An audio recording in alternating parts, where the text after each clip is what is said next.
Hey everybody, Brad Linder back at you again with another live card of the day. We're going to be doing Mako from the Tiger Sharks. Uh, Bear with me just a second while I share this with the page so that everybody on YouTube and Facebook can see it. And we're going to go from there.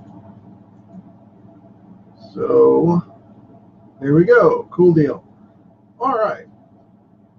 Now that we got that going on, I am going to be coloring this thing. Now, I'm going to keep it very simple. It should be very, very easy to do. Very easy to do, very easy to do. Because all I'm going to be doing is coloring in the water here, and then I'm going to color up the suit, which goes in 3 shades of blue. And I got to work around the burbles, the air here. I don't want to mess with that. I want to keep those very clear, at least for the moment. And then I'll come back and touch them with a light gray. Got some eraser ash right there. Let's see what's going on with this thing. Now, I didn't do all of the Tiger Sharks that I originally was planning to do, just because of the lull in things, because fans were asking for different cards and stuff, and they didn't want to see, they didn't know a lot about the 87 Tiger Sharks. So I left it open and was going to come back to them, and I think I'm going to do more of them now that people understand, what a cool series this was, even though it was very short-lived, because when it came out, it went up against G.I. Joe, He-Man, things like that in the later seasons, which had already been solidified, and people were looking for something, a little different at the time, and sadly, it came in at a bad time and looked like a knockoff.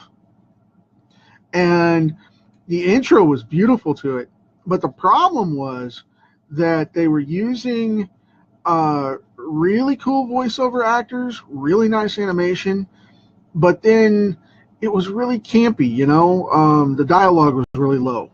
And no offense to the scriptwriters or anything, it's just that it was a changing, of the guard, so to speak, because between 87 and 89, that's 1987 and 89 for the youngsters, that was one of those things where, cartoons and stuff were changing, and that was the end of an era before we went into the modern leg of cartoon work, which, totally changed.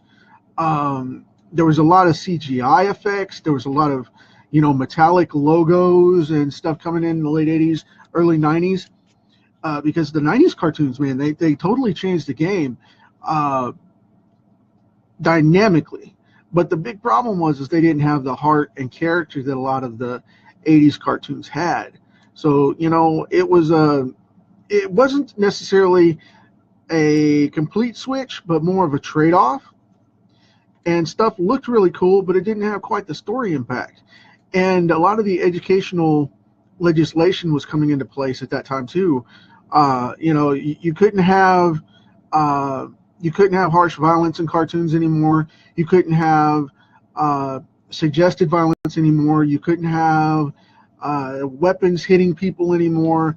I mean, they could battle and the weapons could clash together, but they couldn't hit anybody directly on scene, because if they did, it was considered violent and it went into a different rating and it wouldn't be put on TV because of that.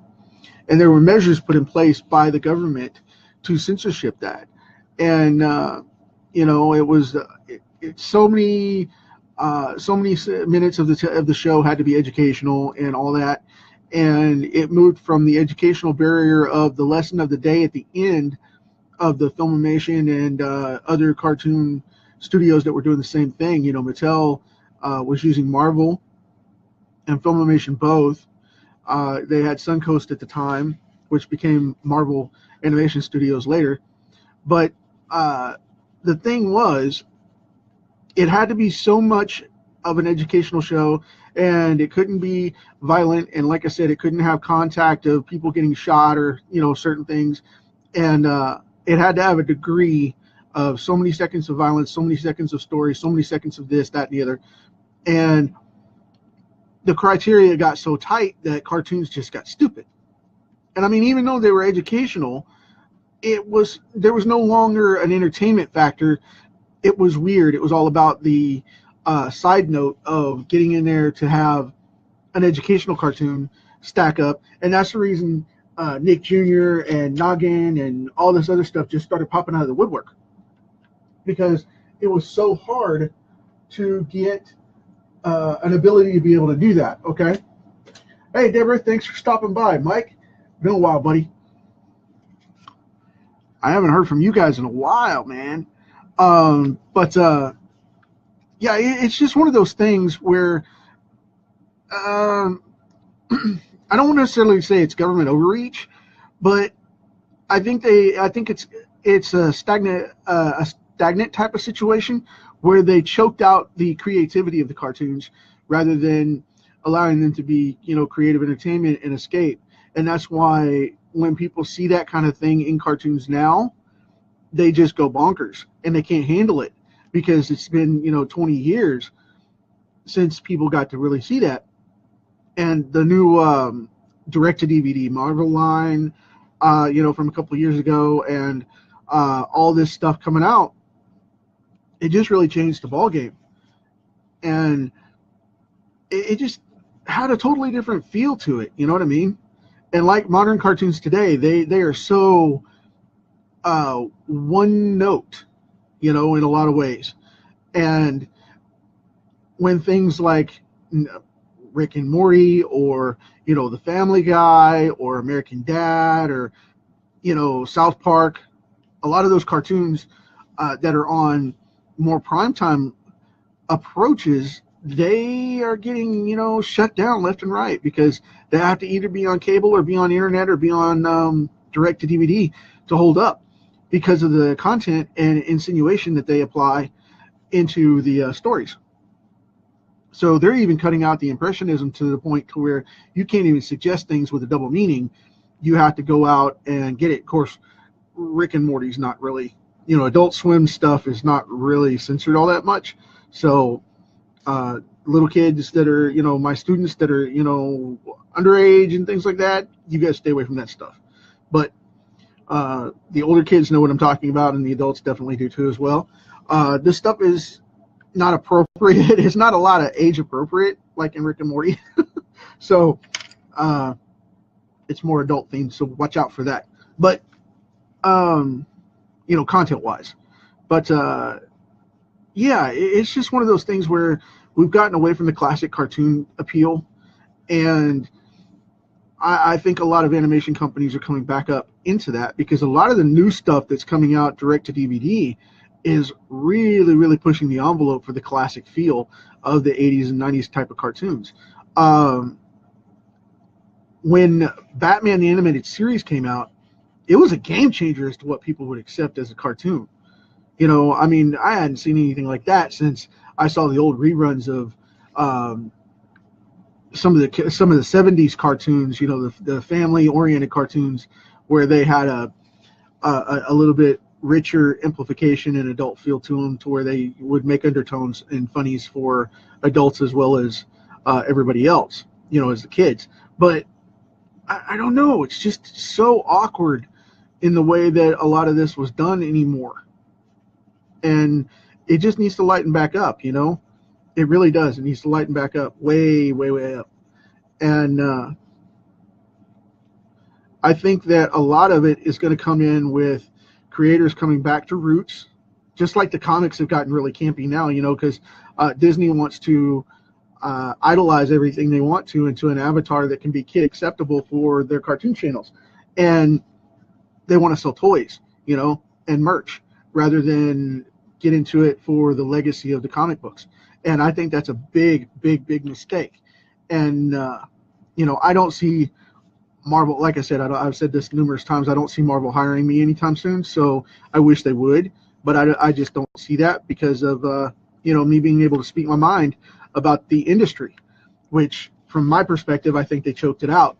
Disney is sticking their foot where it doesn't belong, and they're really messing it up. The movie properties are a different story, but I'm talking strictly comics. I haven't been a fan of Marvel Comics in a while because of that fact.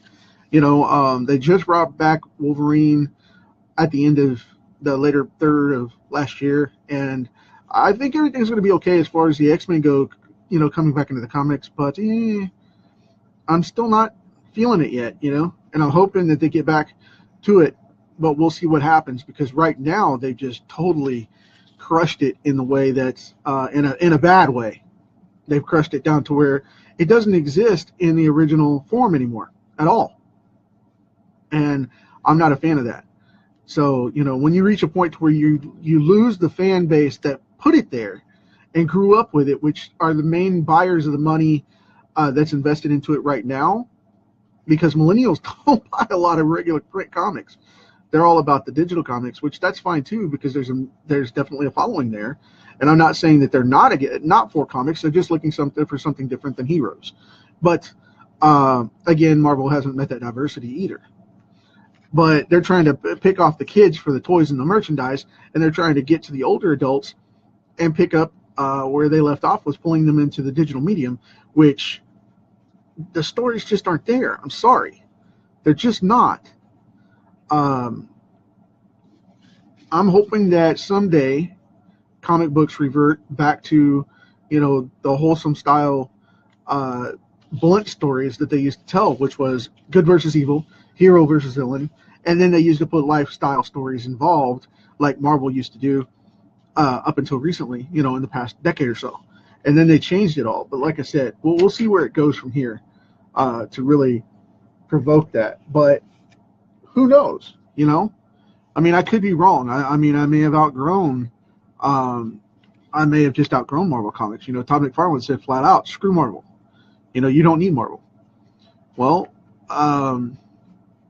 I don't know if I need Marvel or not. He didn't say it directly to me. He said it to an audience that I happened to be in at the time. But we'll see what comes of it. You know what I mean? But with Firestorm coming out and these comics coming up, I'm going back to the classic style, and it's not just about wearing the tights or becoming the tights or being rehashed into the tights again and again and again and again. I'm about human stories coming out, and this stuff really resonating with everybody on different wavelengths, and I like that idea. And that's what part of the Batman 89 series really did. It brought everybody back into the fold and gave human stories to these very inhuman people and gave them a connection. And it had a lot of human cast members, just regular, Commissioner Gordon and, Barbara Gordon before she became Batgirl, and just these great, great characters. And it was always life incidents getting in the way, as well as, the villain that they were facing at the time. And the Rogue Gallery was the same thing over and over and over. It was the same 10 or 15 villains all the time. But yet we still watched it every week for years. And it was because of the fact that the characters were consistent, I mean, that series invented and gave us Harley Quinn.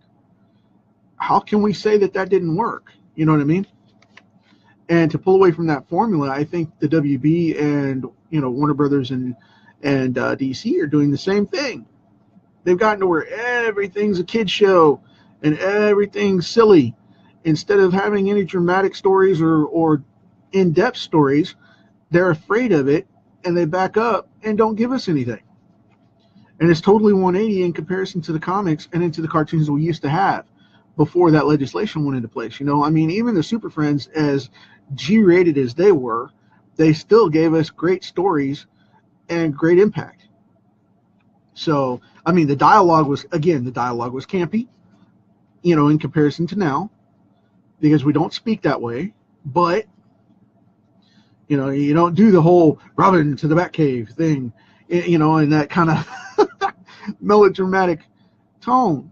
But then on top of that, though, you don't go all off and, act insanely good, crazy and whatnot with wearing tights either, but it could happen. I mean, it's fun to dress up and play like that, if you're a cosplayer, but, and no offense to you guys, because I know that hard work that you guys put into this stuff, and that is insane. but don't go, bonkers. But I see people do that all the time with, comics. They're like, well, these comics are too campy. Well, who are you to say those comics are campy? I mean, who am I to tell you they're not for your perception? But in the long haul, though, we've still got to have comic books to make the world go round with this industry, to make it survive. Otherwise, it's not going to float. So, I mean, what are we going to do here? But as far as this goes, I'm looking to get wholesome comics and wholesome heroes back together and start getting, some hardcore entertainment back together with, and I say hardcore as in solid, not hardcore as in anything higher than PG, We'll leave that there. I'm not going with the adult theme at all. I'm just saying that it needs to be solid and needs to be realistic and needs to come into play. Realistic as into the standards of what people take, It's a different world now than it was back in the 70s, and this legislation just needs to relax a little bit and let kids have entertaining cartoons just as much as educational. You can do it. It can be done. I've seen it. I grew up with it. So, I didn't go blowing stuff up just because of the fact that He-Man blew stuff up. I didn't go, shooting people because I watched G.I. Joe shoot laser guns. And it just needs to get back to that. There's a loss of practicality with it, and we treat young people trying to over-educate and overbear on that. We end up trying to we underestimate and underachieve their reach and potential by that. So that's something we need to look back into as creators for entertainment, because that was a big topic of the day for me, and I was just having a lot of discussion about that. Normally I don't get into political things at all, which I'm still not going to. I'm just saying on this one creative basis, we need to, as creators, we need to push the envelope no matter what format that we have to put it in. And with the internet these days, it's extremely easy to do the right thing and put in a really entertaining piece like this instead of having to mess with all that drama. But anyway, I'm done with this one for the night. You guys check out Tiger Sharks. You can find them online through YouTube and all these other places that you can find them. The comic strip publishing line was what put them out and produced them. You guys check it out.